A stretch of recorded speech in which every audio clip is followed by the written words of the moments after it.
Hello. Good evening, everybody. I welcome you all to this gathering for a lecture by Dr. Arun Gangadhar. I thank the management of Ananya Homes for arranging this lecture on respiratory illness and prevention. Dr. Arun gangadhar is a consultant pulmonologist at Ramakrishna Hospital and Medical College, Coimbatore. We can make this an interactive session by asking questions and clarifying our doubts. This session is especially important for the elderly in today's condition, where the prevalence of respiratory illness is high in the elderly population. It is my pleasure to introduce Dr. Arun. Dr. Arun has done his medicine basic MBBS from the University of Calicut and then his postdoctoral study from the Gangaram Institute of Postgraduate Medical Education and Research, New Delhi. He has also done postdoctoral fellowship in critical care medicine and fellowship in ECMO, that is extracorporeal membrane oxygenation, a life support therapy that helps the heart and lungs perform their function. He has a wide experience. He has worked as a consultant in pulmonology and critical care at Daya General Hospital and Specialty Surgical Center, Trishur. He is the first person to do the EBUS in Ramakrishna Hospital. EBUS stands for endobronchial ultrasound. It is a minimal invasive procedure to diagnose lung condition and disorder, basically bronchoscopy. He has to his honors a lot of accolades and winning prizes in oral presentation in TESCON, New Delhi. He is affiliated to a lot of professional societies, both at the national and international level. He has many publications to his credit and has participated in many national and international conferences, winning prizes and accolades in his field. We welcome you, sir, and glad to have you here. I welcome Dr. Balakrishnan, our physician at Ananya, Dr. Savita Balakrishnan, and Dr. Arun gangadhar. Thank you.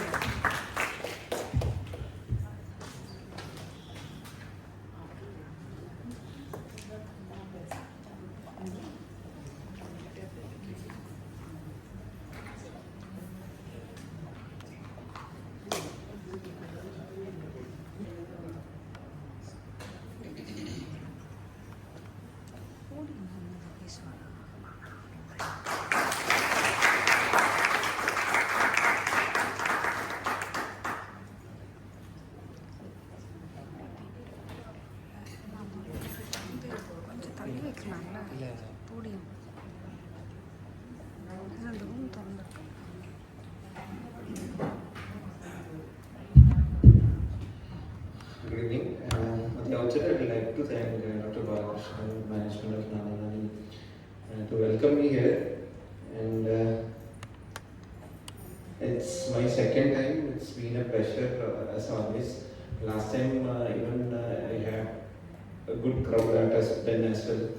So thank you for that wonderful words of introduction. I think without further ado, I'll get on with my presentation. So next to pure drinking water, the best intervention that we have for any disease is vaccination. So I'm here to talk about vaccination pertaining to lung conditions. So as we know, respiratory infections in general, they are common both in adulthood and in childhood as well. So if you see, there are certain predisposing conditions which predispose anybody to develop any sort of respiratory infections. For one, age is the number one factor which causes anybody to have increased risk of respiratory infections.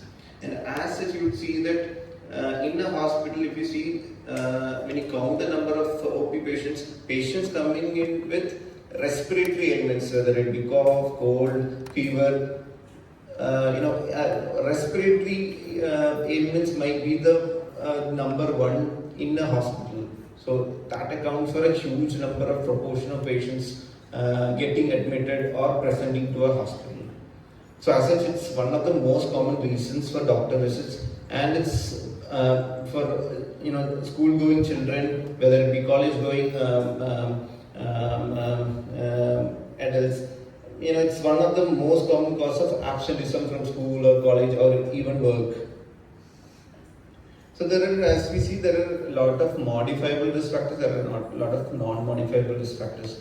Non-modifiable one being age. So you can't do anything about age. And then presence of certain chronic conditions which you can't do anything about, diabetes or respiratory hypertension. That itself predispose anybody to develop any sort of respiratory infections. And then there are certain modifiable risk factors like stress, smoking, pollution, and again not getting vaccinated. All these are certain modifiable risk factors which you have a say about, which you can put a check on, which you can maybe do something about so that you don't develop the chance of a secondary infection. So lung is like a barrier. Lung is a common like a seal. So lung is, if you see, lung is the only organ inside the body which is exposed to all whatever is happening in the environment. Whether it is the kidneys, whether it is the liver, everything has a barrier. It is all ensconced within the blood.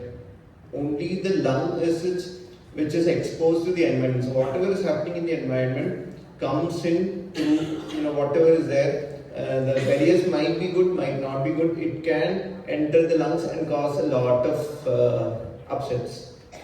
So as such, lung is, we are fortunate to have lung which is reasonably has a local immunity. Otherwise, whether it be liver or kidneys doesn't have that local immunity. Lung has a set of local immunity systems as well.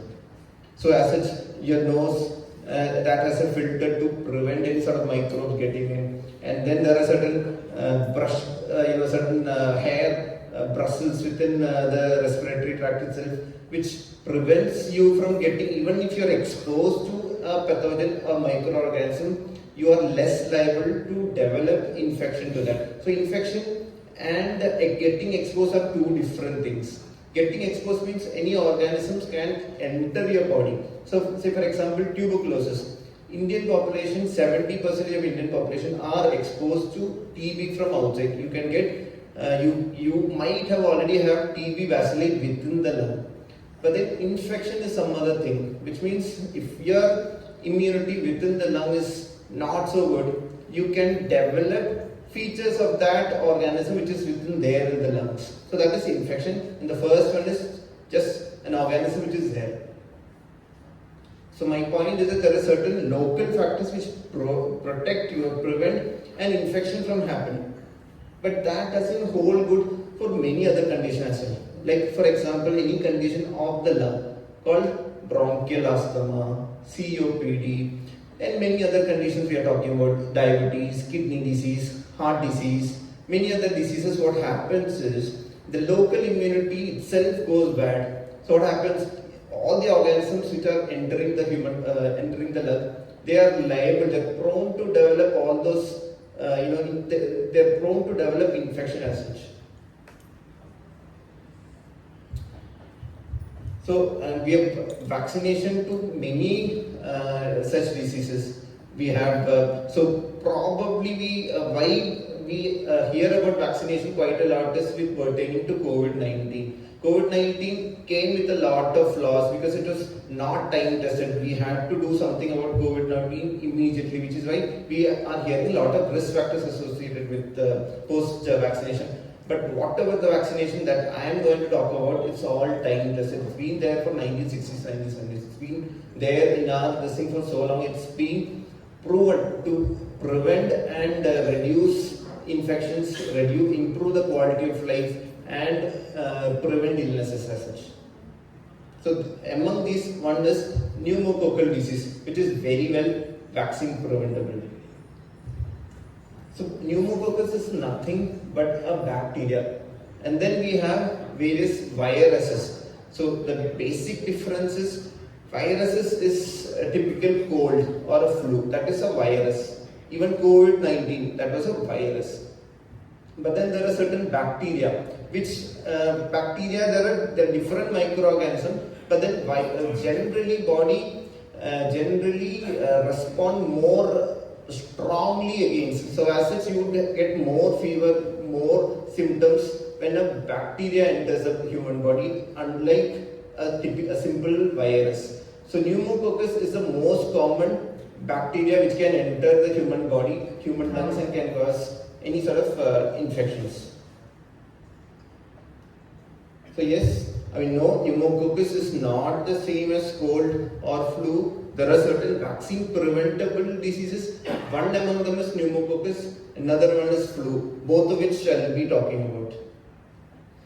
So yes, it's number one cause of vaccine preventable death worldwide. So what is pneumococcal disease? It's a bacteria which when enters a human body, pertaining to the level of immunity within the lungs and the systemic immunity. So there are two levels of immunity. One is the immunity within the lung, called local immunity, or the immunity which I talked about. And there's another infection called systemic immunity.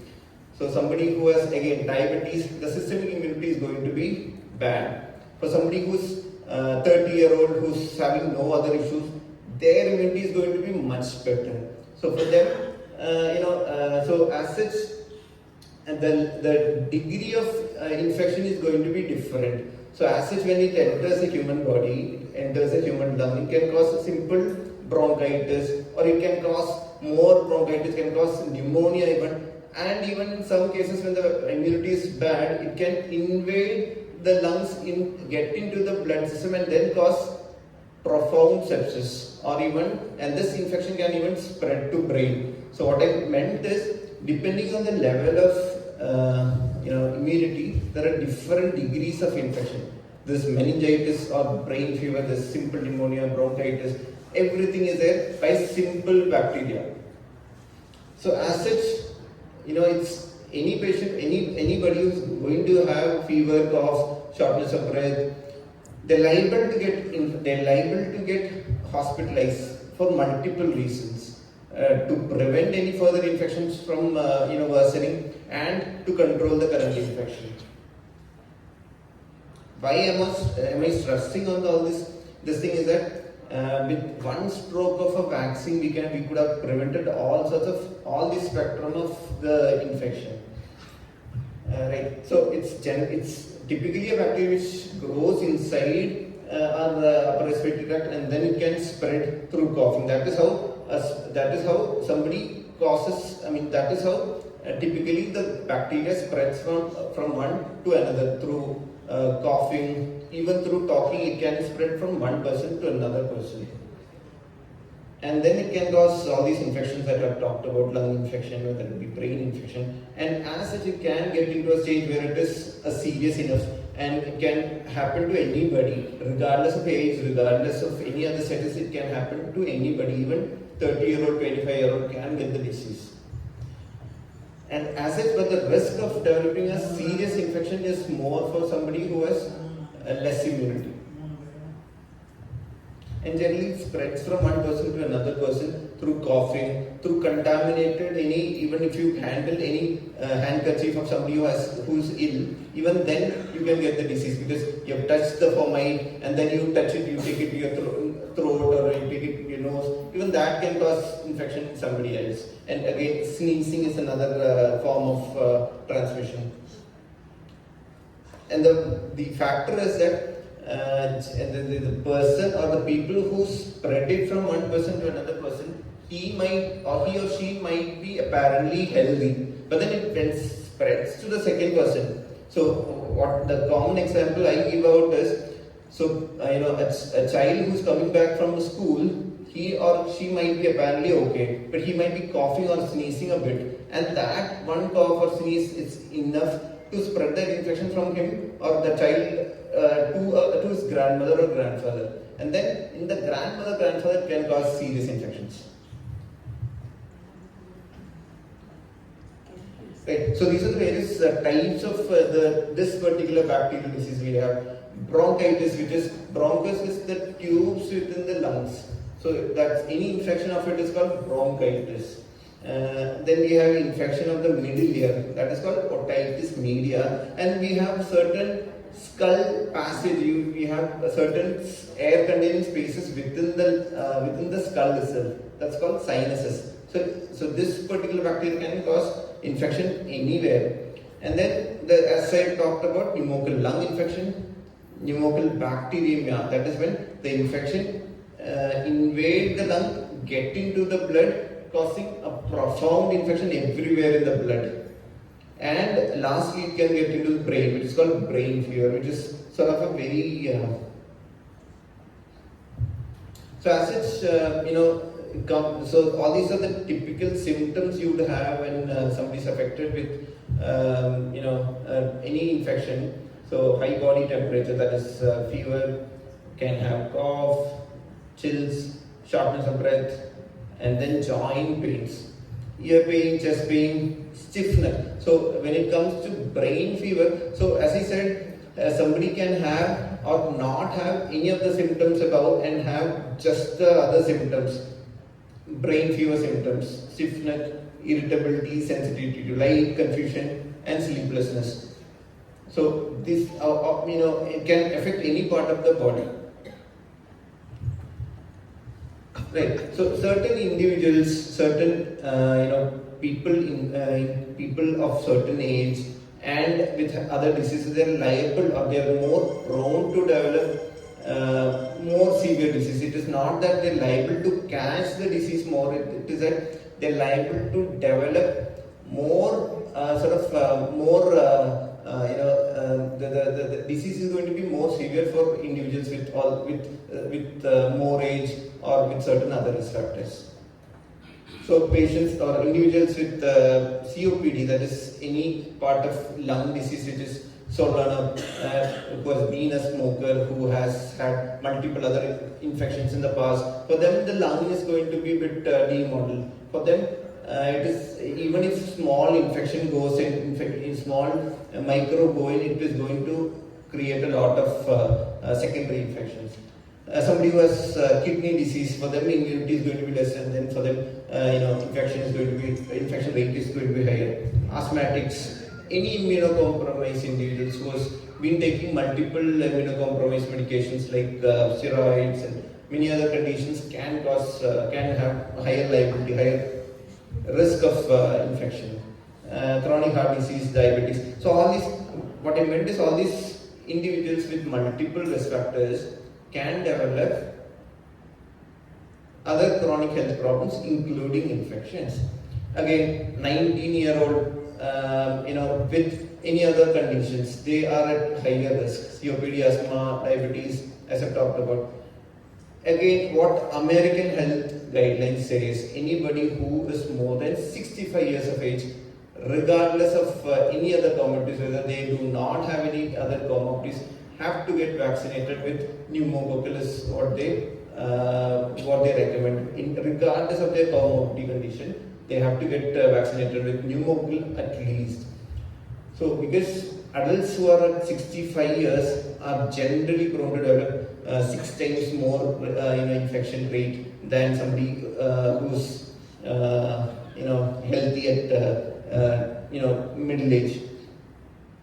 And they're also likely, even if they catch a simple cold or infection or simple pneumococcal bacteria, they're liable to get more hospitalized, because the symptoms pertaining to simple infection, pneumococcal infection, are going to be more in somebody who's more than 65 years of age. Again, it's the odds of the risk of the pneumococcal disease in somebody who's diabetic. It's 3.1 times when you are in 18 to 49 years, and more than 65 years, it's going to be more than 2.8 times. So because diabetes, if you think, it is not just about the sugar management, because diabetes in itself inherently comes with a lot of other immunological and other issues. For one, it is the local immunity that I am talking about. The local immunity of the lungs goes down, and he or she is more prone to develop any lung infections. So getting vaccinated for all these individuals goes a long way in preventing all sorts of infections. Again, any chronic lung conditions, COPD. COPD is just, it's a common umbrella term for who have been smokers who have had multiple infections in the past, that their lungs are remodeled. So that is what a COPD is, what we call COPD. And even for them, you would have to have pneumococcal vaccination. Why? Because the risk of again pneumococcal vaccination is going to be more. Why? Because inherently COPD, what it causes is there's going to be a lot of inspissated mucus secretion, which means there's a lot of secretion trapped within the small tubes of the lung. And as if these, the secretions, the fertile soil for developing secondary infection. Even when a simple bacteria goes in, it can go haywire, it can grow secondary infections. So as such, all these individuals with COPD are to be vaccinated with pneumococcal vaccine. Again, heart disease individuals. Heart disease individuals carries a huge risk, around 5 times. Even in a young, healthy individual, in a young population, they are at higher risk, 5 times higher risk of developing pneumococcal infection than somebody who does not have heart disease.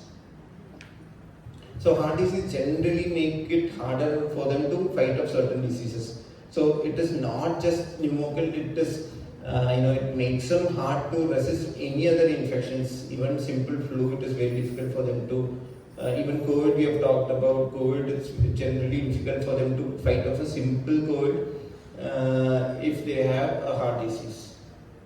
Again, chronic renal failure, kidney disease, that is, anybody who's having kidney disease itself, makes them at higher risk of developing secondary infections and pneumococcal pneumonias and all these fevers. So how do we prevent all this? So this is what the main part of my talk is all about. The prevention is more this thing than treating all these things. First one is vaccination. Invariably for all these individuals for more than 65 years or all for any comorbidities, vaccination goes a long way in preventing. And invariably, even if you vaccinate, even if you do vaccinate, it is not going to prevent any infection. All it is going to do is reduce the chance of you getting ill or getting sick. So what you have to do is invariably you have to continue the safe practice of hygiene and hand washing and coughing etiquette. Coughing etiquette is not using a towel or using a palm of your hand directly. It is using the elbow and coughing so that you don't spread it to anybody else. So that is how you, number one, that is how you that is the correct way of coughing. And invariably, if you use any handkerchief or any infected material which somebody else or somebody who's ill is being using, you should wash your hands regardless. So again, getting vaccine. So there are 2 vaccines mainly when it comes to lung infection. So one is pneumococcal, another one is flu. So flu, the problem is the strain keeps changing every year, right? So we have to update the WHO and CDC. They come out with this thing saying these are the common strain which we have in the whole world, and that is what is to be typed in the virus, in the vaccine. So every year these companies, they come out, or the CDC, the Center for Disease Control in America, they tell them to bring out bring out the vaccine containing the most common strains where the virus is there. So every year it has to be updated. Every year we have to take the vaccine. There are 2 times to take the vaccine. Generally, it follows the peak of flu. We have 2 peaks. One is in March, April. Another one is in October to December, October to January. So 2 weeks prior to this thing, any one of the time you have to take it. Generally what they say is before March, April, you have to take a flu shot. Is what generally is what is recommended for India. Along with that, whatever you practice, whatever you do, everything else is also Secondly, we will have to continue regular exercise, well-balanced meat, proper sleep and rest. So all of this is very important when it comes to prevention of infection as well. So the word vaccine generally it is generally we ascribe it to childhood only, but it is not true. So we as adults have also got to be vaccinated. I for one I am being vaccinated against pneumococcal because I am itself risk factor. Now just because I am a doctor itself puts me at a higher risk of developing secondary effects. So I for one have also been vaccinated, and so you need vaccine throughout your life as such. And so all these are the various vaccines which are generally you would I would recommend. So pneumococcal and influenza when it comes to lung, these are two are the most common. And then we have diphtheria, pertussis, tetanus. We have herpes zoster again for COPD patients of who have had chickenpox. For them, shingles vaccine. Mumps, measles, rubella, HPV. So all these are the various vaccines that we have with regards to other systems, but with regards to lung, we have two main, that is pneumococcal and influenza. The first two that is. Again, there are 5 reasons they say generally vaccines should be advocated. One is to prevent or protect against diseases for individuals who are at greater risk of because of their vulnerability. And then secondly, as a booster to already receive booster. So pneumococcal itself we have two this thing. So first one, and followed by that we have a second dose after 1 year. And again to lower the risk of complications for chronic conditions. So as we see that patients who develop any sort of infection, a baseline who had been diabetic, the diabetes control itself goes bad after they have had an infection. So because we did not prevent that one infection, it is not just the infection, it causes a lot of other issues which is causing their blood sugars also going haywire. So vaccine is to be advocated even for that as well. Again, to benefit, so as we see newer and newer strains of these vaccines are also coming up. So as we see, this thing is PCV50, that is the pneumococcal conjugate vaccine. The latest we have in India is PCV15. Although in US and in Europe they have PCV20 already available. We have not. It is not available in India, but slowly, gradually it will come into Indian market as well. And to protect against some infections during. So there's we'll not talk about that. Again, coming to flu shot, the flu is influenza. It's a virus. So there are 2 peaks of flu. One during the cold season, that is October to December, January, and another small peak during March, April. So 2 weeks prior to the surge of the thing, that is when we'd have to have vaccinated. And we have a quadrivalent vaccine which includes influenza A and influenza B, 2 strains of each of these both. So earlier we used to have trivalent, which is 3-valent vaccine. Now we have 4-valent vaccine which encompasses a lot more strains and a lot more coverage. So as such, the amenability to protection is there. The protection coverage is better with a single shot. Again, it is recommended for everybody more than 6 months of age.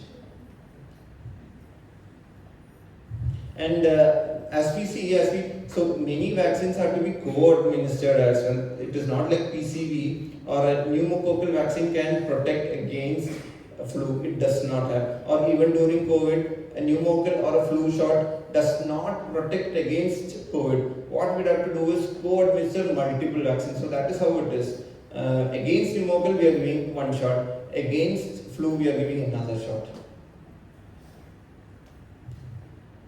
So all these vaccines, this thing can be co-administered as well. So influenza, mind you, influenza has to be taken every year, and pneumococcal just 1 shot, followed by a booster after 1 year. So again, for some individuals, we have to take the spacing of this thing is also an issue. The second booster of pneumococcal has to be taken after 6 months to 1 year for certain individuals. and more than 1 year for most individuals. That is. So, I'll try to bust some myths. So, pneumococcal disease, what they generally feel is pneumococcal because it is so common here. It is neither serious nor it can affect somebody. It is not true. It is very common. It can cause all sorts of serious infections, as we have already seen. And generally, who are more than 65 years of age and who are having multiple comorbidities stands at a higher risk of developing more severe pneumonias. And yes, this is also a myth that anybody can get disease from the vaccine itself. Does not happen because the vaccine is all, it does not cause an infection. 100% it will not cause an infection. It's all inactivated or killed vaccine. So 100% it will not.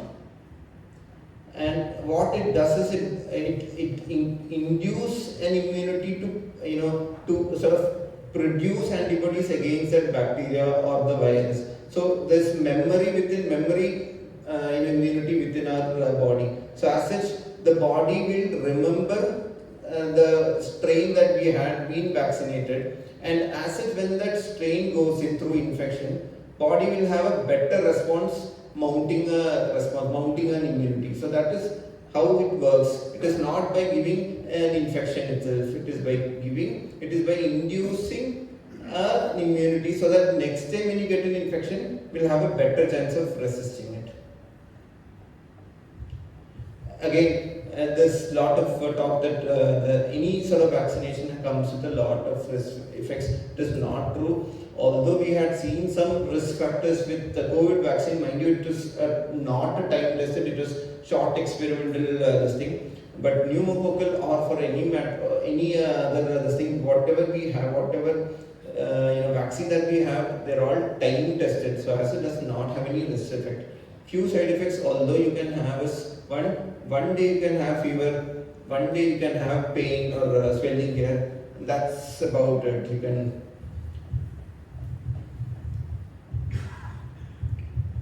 So I think that's about it. I think I'm happy to take any questions if there are any.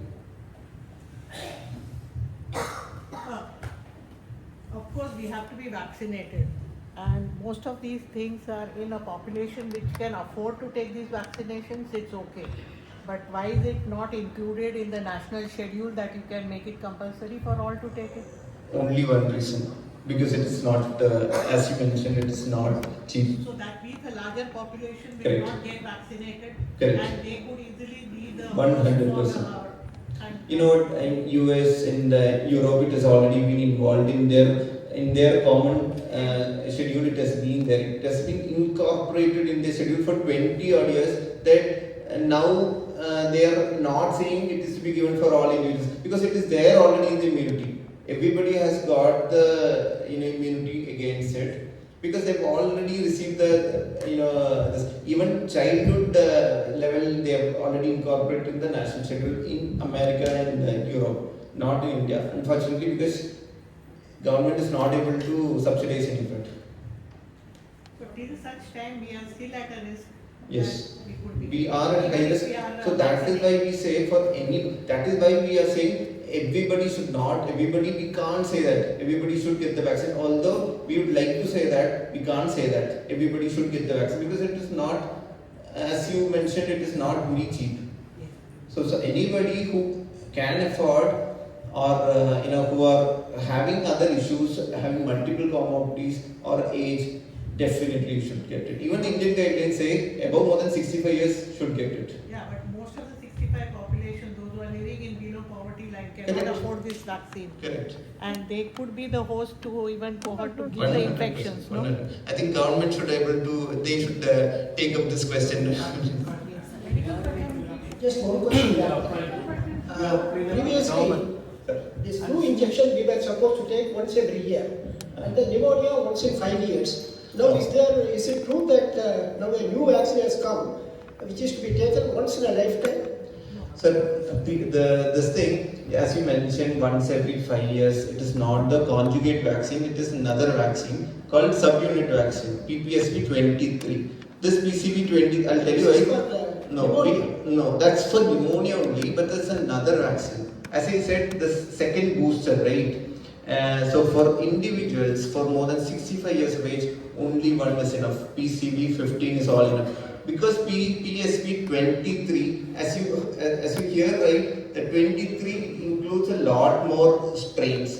So better to get PPSV23 after 1 year. After that, don't vaccinate after 5 years. You don't have to, because subsequent boosters of PPSV23, we have seen that it causes a hypoattenuation, which means lesser immunity.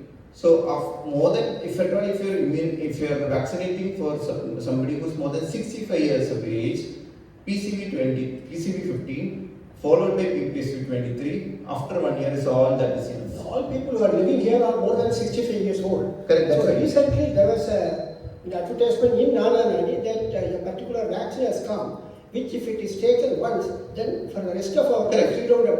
Is it true? Yeah, correct. That's a PCV15. That's all that is enough. PCV15. That's a conjugate vaccine. So better to get it vaccinated by So another. given this particular vaccine. That's a sub-unit vaccine. That's another different between. So there are two levels of immunity. I'm not getting into the specific two levels of immunity. One is T cell, B cell. What PCV15 does is it improves the T cell. The other one, it directly causes B cell. We want more T cell, which is why PCV15. Although PCV15 is lesser in number, we would want more number. So PCV15 is lesser number than PSV23.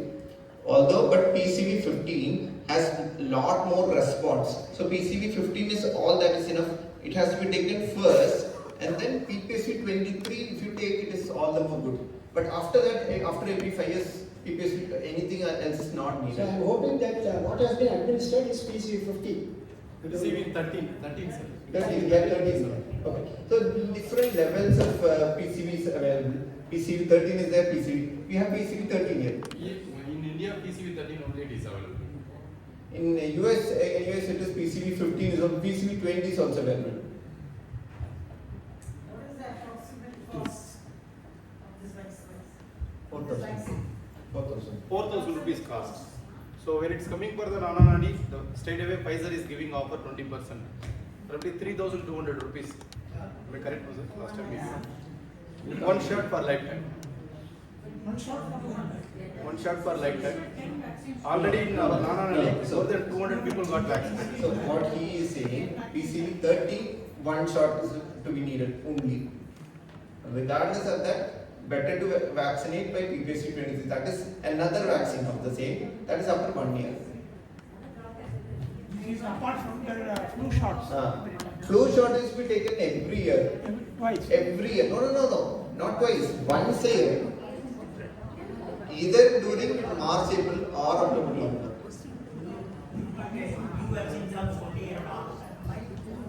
No, not always. Sir. There's a What about shingles? so certain individuals are more, immunocompromised individuals, COPD, they are more sort of prone to develop herpes zoster. For them, COPD guidelines say include shingles as well. But that is also very expensive, 13,000, 14,000 something. Not one. 7,000 7,000. Each shot is 7,000. That's what, 13,000, 14,000. Doctor, I got vaccinated for pneumococcal in US in 2015. They didn't advise me to take another shot there. So it is 10 years now. I mean, you had a vaccination then. Yeah. Probably, generally, what they say is the same. After PCV 13 or PCV 50, whatever it is, you have to improve you have to have a second PPSV 23. That details I don't know. They said it's pneumococcal preventive vaccination. Both are preventive only. PCV 15 or PCV 13 is the one you would have to get first is PCV 13. So I don't know what should I do now. No. If at all, if you have taken PCV 13, I think that should be good. Thank you.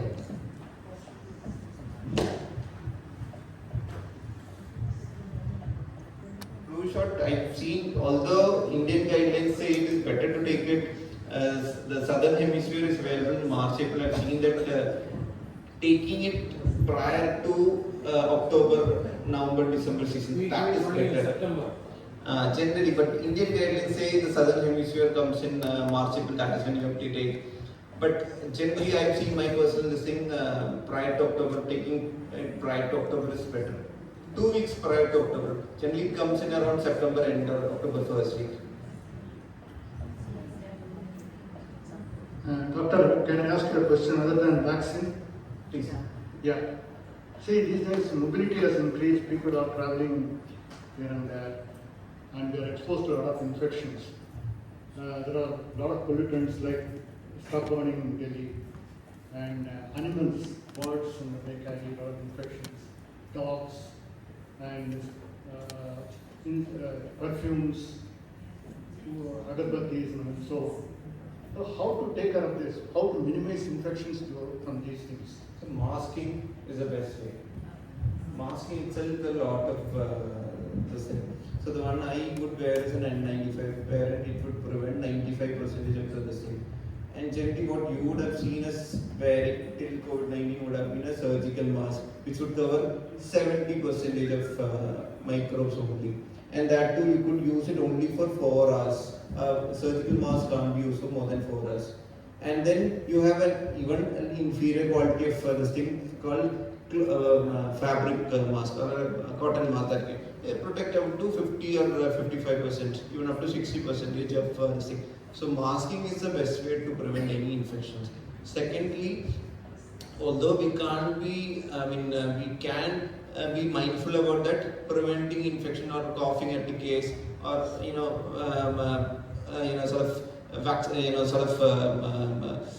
cleaning our hands regularly, or not be mindful about not touching common surfaces. So all this goes a long way in preventing infection. So agarbattis and all this, they are not the cause of infection. They generally, for people who are having all these conditions, bronchitis, COPD, for them the ciliary function within the lung is going to be less. So when they are exposed to any sort of fumes or smoke, that is when they are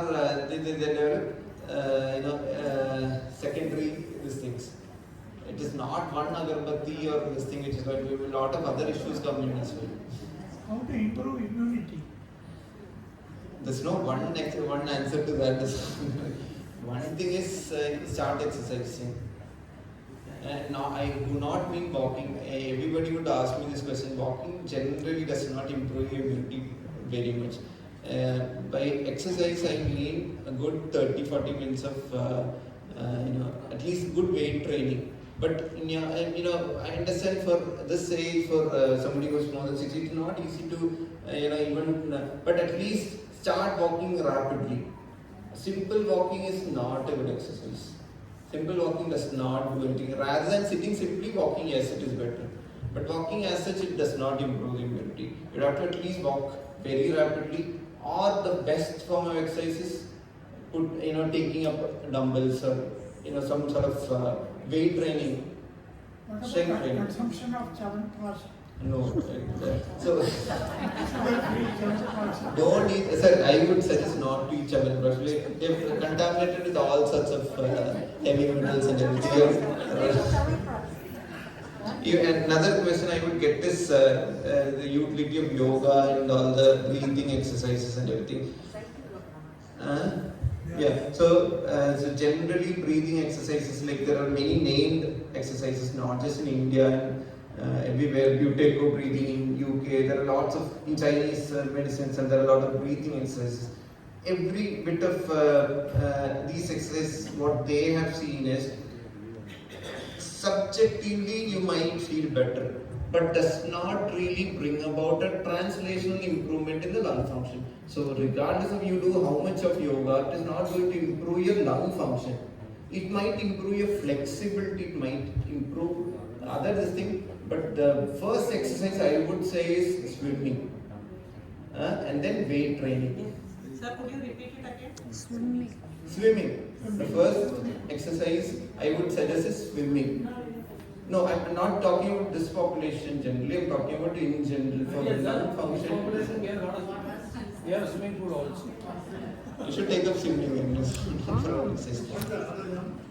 From tomorrow. Weight training, sir. Going to gym. Weight training. Weight training, endurance, strength training. Talking, even aerobic exercises. When you walk in treadmill, you play shuttle, it is not going to improve very much. For you to improve all sorts of this thing, you should take up weight training. Again, pranayama, all yamas does not improve lung functions.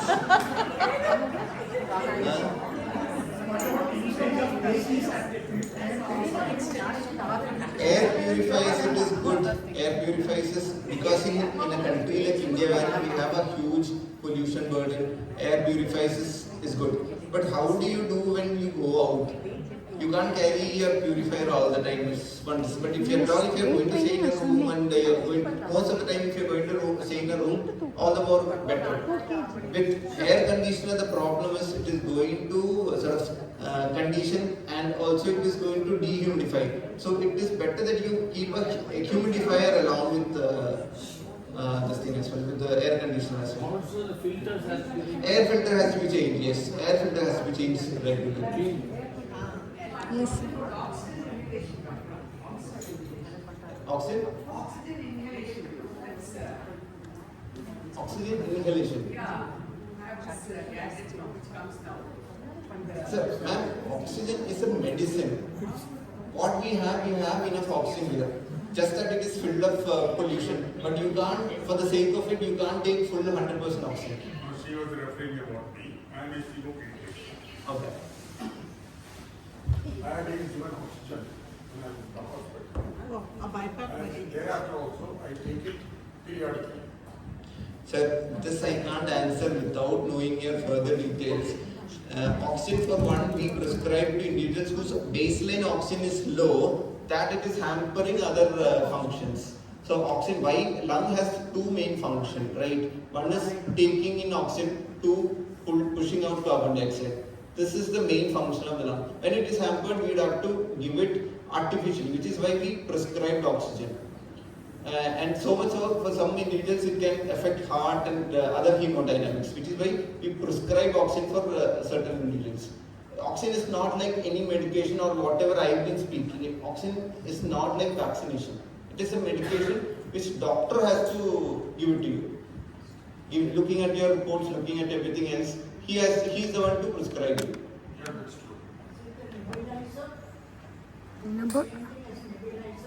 Nebulizer again is a medicine that again doctor will prescribe based on your needs. It is not an encompassing that I tell you to take nebulizer, everybody take nebulizers. Dr. Outside, there are a lot of parthenium plants. Does it affect the health? Parking? Parthenium plants. Parthenium. The inhalation of that. Ma'am, I'll tell you. Yeah, so we have, there are different germinating, so in a season, in a year, different plants are going to germinate at different time. So we have different season for different plants. So Parthenium, it could be March, April. For another plant, it could be different season. So an individual who is more allergic to one particular pollen, he or she might have more symptoms in that season. Similarly, when that individual goes into say Bangalore, he might not be having this much issue. When he's coming to Bangalore, he might be having more issue. He or she might be having more issue. So there's geographical specificity and temporal specificity, which means in some time of the year, somebody can have more symptoms. So coming to the question, Parthenium, it is not uniform all the year. It can have surges during times of the year.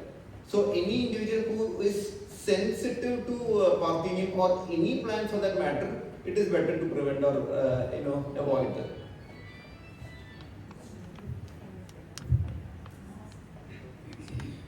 How to determine the lung capacity? How to determine your lung capacity? We have lung function test for that. Or PFT, pulmonary function test.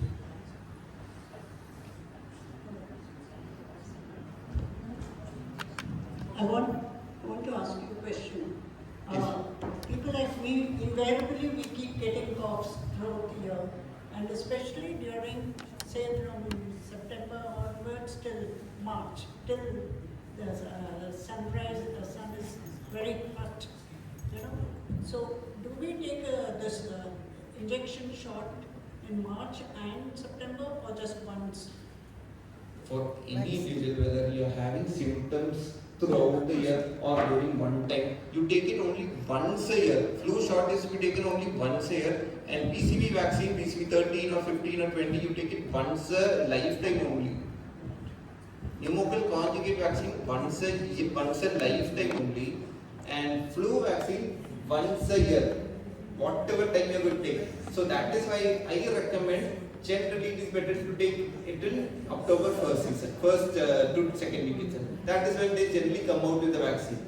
That is when the CDC says these are the vaccine you would have to update. And that is when they bring out the vaccine. That is when you have to take it. Once a year only. Here also in Nani, they are administering this flu vaccine only sometime in October, November. That's the best time.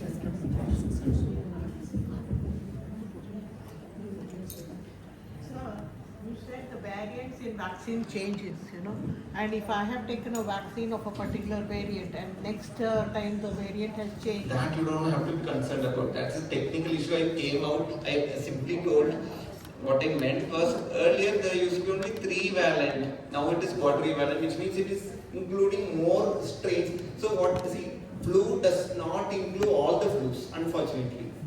It includes 99% of flu strains, but it does not include 1%. So now with the quadrivalent, it is 99.5 maybe. So there's only one vaccine. If I have not taken the quadrivalent and I have taken only the trivalent, then what happens? You can take it next year. So if that you would take be a it this one this It year. will not hamper with the. No. You take no. That is not going to happen. So if you have taken one this year, trivalent, next year you can take whatever vaccine. You can take the trivalent. Even companies doesn't matter. It is not like you've taken one company this year. You can't take another company next year. It is not. You can take another company next year. It's the same only. There are different technical differences. One is subunit, another is this different this thing. But you can very well go for anything.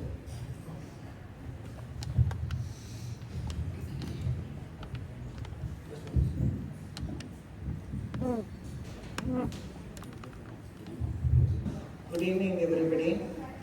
Thank you, on behalf of Nana Nani and the residents of Nana Nani. I thank Dr. Arun profusely for his very valuable lecture. Thank you, Dr. Arun once again. Thank you.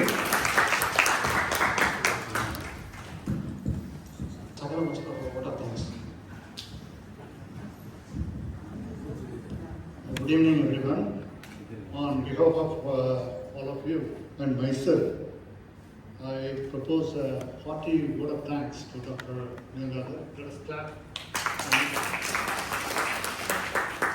Very dynamic young doctor explained the importance of vaccine to all of us and other methods very patiently and very analytically, theoretically, and short, incisive. That's very important. I thank him for that. And also he helped us with some suggestions for keeping our hygiene around, how to keep it this one. And then some of the things he was very frank in saying about how pranayama affects or does not affect. So thank you again. Very illustrative. And you really walk the talk. Very nice. Thank you. And on behalf of all of us, again, let's thank our medical team, Dr. Ramakrishna, the doctor, and all of us, and the management for arranging such talks. We had something some time back on bones and muscles, heart, and I think now it is vaccine. So it's all very helpful for us.